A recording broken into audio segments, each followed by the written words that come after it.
নমস্কার। আমরা আজকে একটা বিষয় নিয়ে কথা বলতে চাইছি, যেটা হয়তো বহুল ব্যবহৃত। অলরেডি আপনারা যারা ইউটিউব চ্যানেল দেখেন, ইনফার্টিলিটি, আমার মনে হয় দেশে বিদেশে অন্তত হাজারখানেক ডক্টর ইনফার্টিলিটির ওপর কিছু না কিছু বক্তব্য রেখেছেন এবং আপনারা হয়তো সবই দেখে ফেলেছেন। তো আমি আমার ভিডিওতে নতুন কি দিতে পারি? আমি নতুন কিছু দিতে চাই না। আমি ইনফার্টিলিটির ব্যাপারে খুব বেসিক দু একটা কথা বলতে চাই, যেগুলো একদম সাধারণ ব্যাপার অথচ নেগলেক্টেড।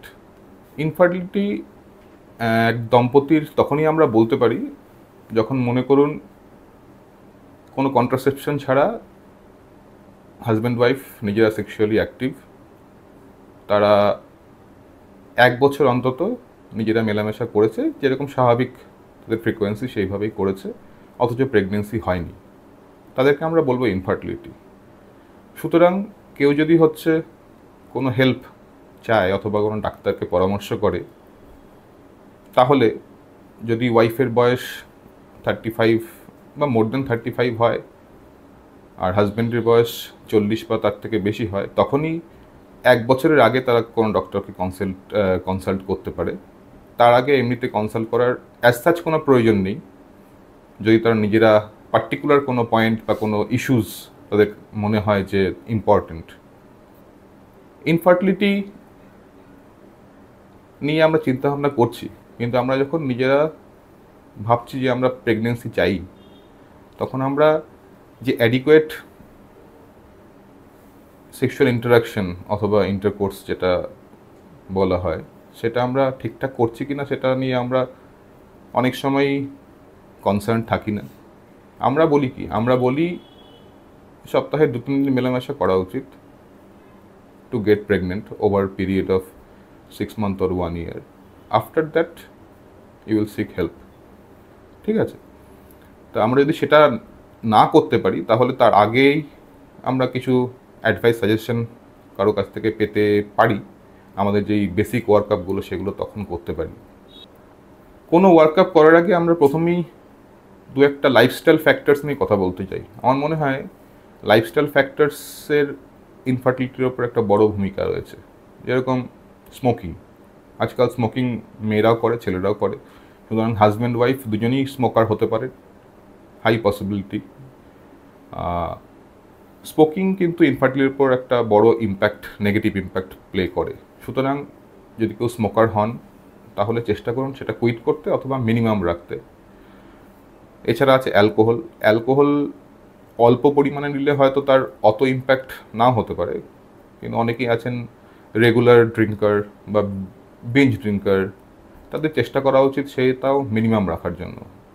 এছাড়া আপনার রিক্রিয়েশনাল ওষুধপত্র বা OTC, over the counter medicines যেগুলো, সেগুলো অনেক সময় না বুঝেই আমরা হয়তো ব্যবহার করছি কোনো না কোনো কারণে, সেগুলো ইনফার্টিলিটির ওপর একটা এফেক্ট বা ফার্টিলিটির ওপর একটা এফেক্ট ফেলতে পারে।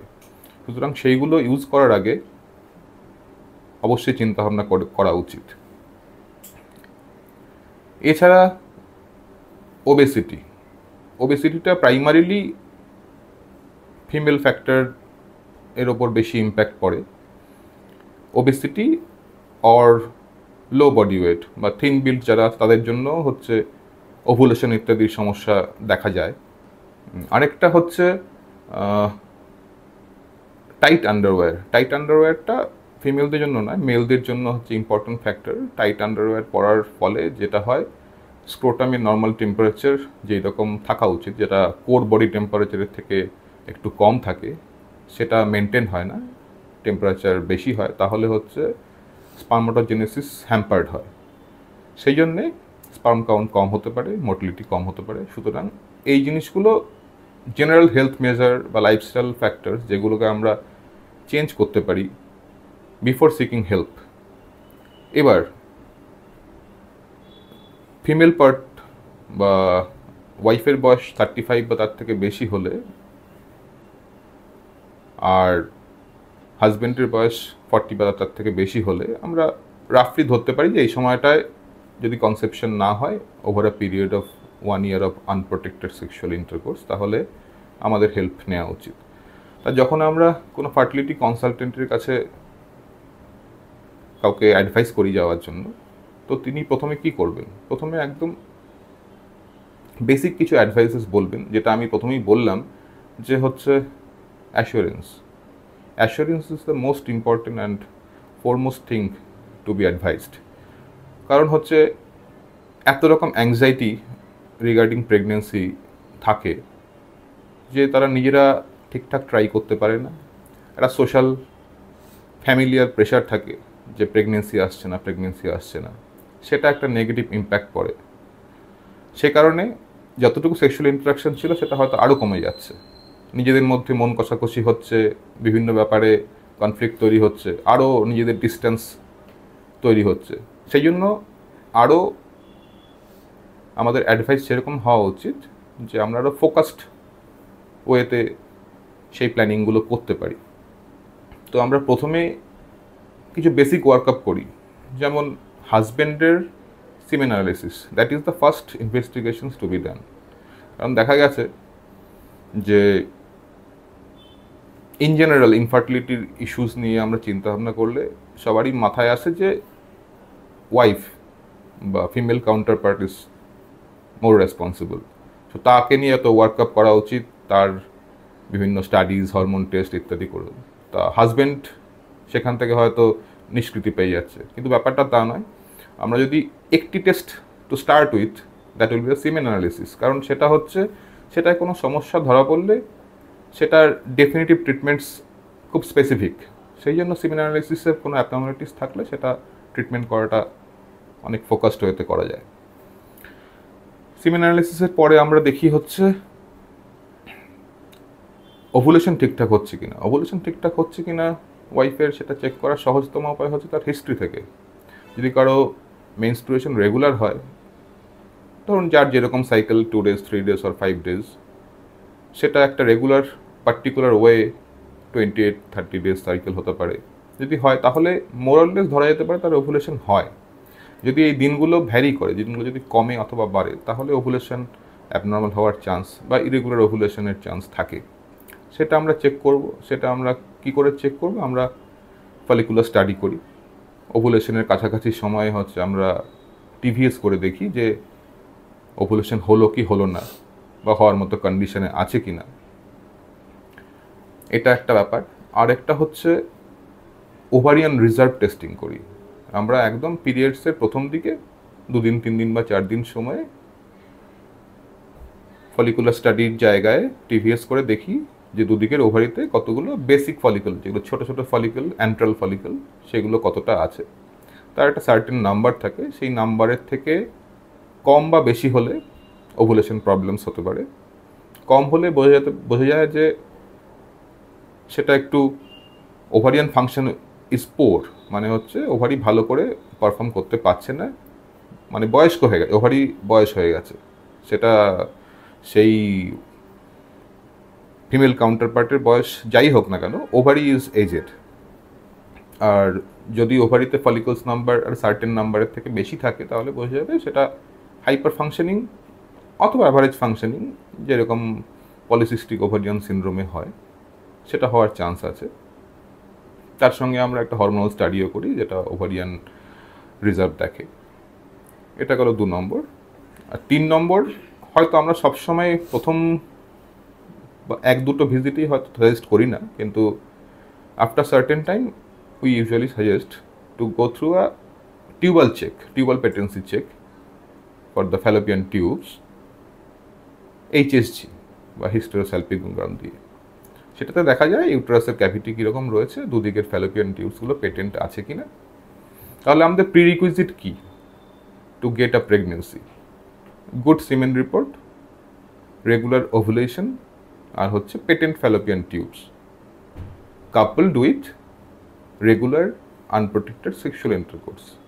এই কটা জিনিস যদি হচ্ছে ঠিকঠাক থাকে, তাহলে আমরা এক্সপেক্ট করতে পারি within next 6 months to 1 year, around 70 to 80% chance is there to get pregnant by the couple. এছাড়া আরও দু একটা ইনফ্রিকুয়েন্ট ইস্যুসও অ্যারাইজ করে, যেরকম আমরা রুবেলা সাসেপ্টিবিলিটি টেস্ট করি, কারো রুবেলার ভ্যাকসিন নেওয়া নেই অথবা হচ্ছে হিস্ট্রি সেরকম এলিসিটেড হচ্ছে না, তাদের ক্ষেত্রে আমরা রুবেলা সাসেপ্টিবিলিটি টেস্ট করি। যদি দেখা যায় যে লো সাসেপ্টিবিলিটি, তাহলে আমরা রুবেলা ভ্যাকসিন তাকে দিতে পারি, কারণ রুবেলা ইনফেকশন হচ্ছে প্রেগনেন্সিতে খুবই নেগেটিভ ইম্প্যাক্ট করে বাচ্চার জন্য, সার্ভাইভালের জন্য সেটা ঠিকঠাক নয়। সুতরাং রুবেলা ভ্যাকসিন আমরা ইউজ করতে পারি। এখন তো এমএমআর ফর্মে ভ্যাকসিন পাওয়া যায়। রুবেলা ভ্যাকসিন নেওয়ার পর অ্যাটলিস্ট 3 মান্থস প্রেগনেন্সির জন্য ট্রাই করতে আমরা বারণ করি, তারপর you can go for getting pregnant. এটা একটা। সেকেন্ড হচ্ছে সার্ভাইকাল ক্যান্সার স্ক্রিনিং। রুটিন যে রকম সিস্টেম আছে সেভাবেই সার্ভাইকাল ক্যান্সার স্ক্রিনিং করা যেতে পারে, যেটা 3 ইয়ারলি আর 5 ইয়ারলি হোয়াট এভার। আর সেক্সুয়ালি ট্রান্সমিটেড ইনফেকশন, এটা কোনো কোনো পার্টিকুলার কাপলদের ক্ষেত্রে হয়তো ইম্পর্ট্যান্ট হয়, যাদের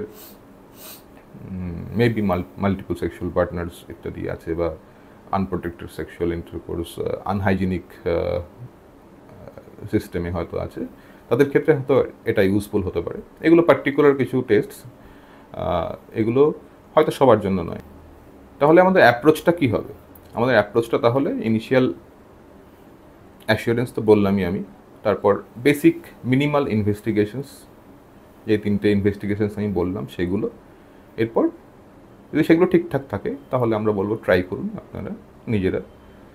পার্টিকুলার ওভুলেশনের কাছাকাছি সময়, যেটাকে ফার্টাইল পিরিয়ড রাফলি বলা হয়, সেটা খুব অথেন্টিক এরকম নয়, তবে হচ্ছে তবুও এটা একটা বিলিফ কাজ করে, তো সেটাতে কোনো ভুল নেই, সেটা you can try in that period.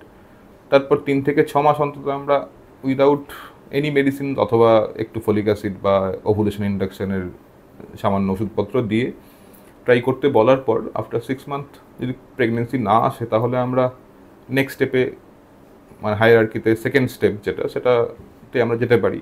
হয়তো আইইউআই দরকার হতে পারে, তো আইইউআই আমরা হচ্ছে 2-3টে সাইকেল করব সব কিছু অপটিমাম কন্ডিশনে রেখে। তাতেও কনসেপশন না হলে